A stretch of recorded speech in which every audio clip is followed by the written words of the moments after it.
Company कुणाची मंत्र्यांच्या मुलांची कंपनी कुणाची गडकरीच्या पोरांची कंपनी कुणाची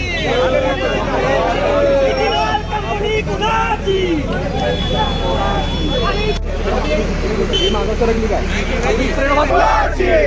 कंपनी कुणाची कंपनी कुणाची राम नाम सत्य आम जनता तरसते राम नाम सत्य आम जनता तरसते राम नाम सत्य आम जनता तरसते सक्ती करणाऱ्या केंद्र सरकारचा आणि इथेनॉल कंपनी कुणाची इथेनॉल कंपनी केंद्र सरकारचं पेट्रोलचं जे धोरण आहे की रेग्युलर पेट्रोलमध्ये 20% इथेनॉल मिश्रित पेट्रोल द्यायला सुरुवात केली।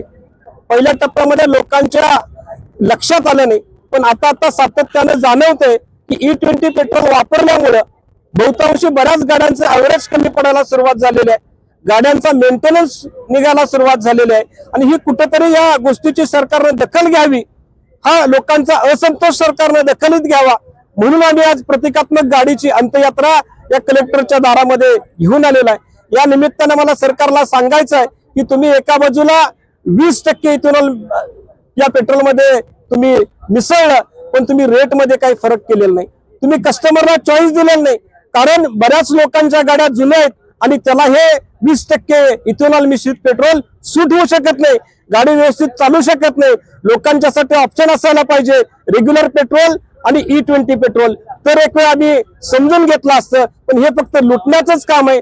सरकारच्या मंत्र्यांमध्ये असलेल्या लोकांच्या कंपन्या इथेनॉलच्या चालवल्या पाहिजेत म्हणून ही सत्य आहे असं 100% आमचा दावा आहे। आणि म्हणून सरकारला मला इशारा द्यायचा आहे, तुम्ही ना रेट कमी केले, ना मेंटेनन्सची पर्वा केली, ना ॲव्हरेजची पर्वा केली, आणि म्हणून मला सरकारला सांगायचं आहे ही प्रतिकात्मक गाडीची अंत्ययात्रा 2029च्या सरकारची अंत्ययात्रा असल्याशिवाय राहणार नाही असा इशारा मला या कोल्हापूरच्या वतीने सरकारला द्यायचा आहे। युद्धाचा जो परिणाम आहे ना त्याच्यामुळे पेट्रोल इम्पोर्ट करायला नको म्हणून हा एक ऑप्शन आहे असं पण म्हणलं जातं। यावर त्यांच्या मुलाचं देखील समर्थन बऱ्याच गोष्टीची वेगवेगळ्या पद्धतीने केली जातात।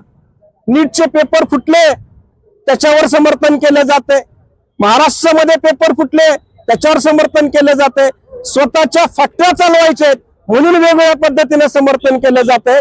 पण वस्तुस्थिती जी आहे, आज मी स्वतः 5 ते 6 पेट्रोल पंपावर जाऊन आलो, तिथल्या लोकांशी बोललो, गाड्यांचं ॲव्हरेज कमी पडते आणि मेंटेनन्स निघतोय, ही 100% खरी गोष्ट आहे आणि सरकारने वेळी समजून घ्यायला पाहिजे। समर्थन नुसतं तोंडात देऊन चालणार नाही, जर या भारतावर प्रेम असेल तर तरुणांचा आवाज तुम्हाला ऐकावाच लागेल। मंत्रिमंडळ कंपन्या आहेत असं म्हणताय, कोणते केंद्रीय मंत्री आहेत असं म्हणताय? या सरकारमध्ये असलेल्या केंद्रीय मंत्र्यांच्याच कंपन्या आहेत, अशा पद्धतीचे डॉक्युमेंट्स आहेत म्हणून असं समर्थन केलं जातं असं थेटपणे आम्हाला सांगायचं। मंत्र्यांच्या मुलाचा उल्लेख केला नाही पुन्हा बदलतो गडकरी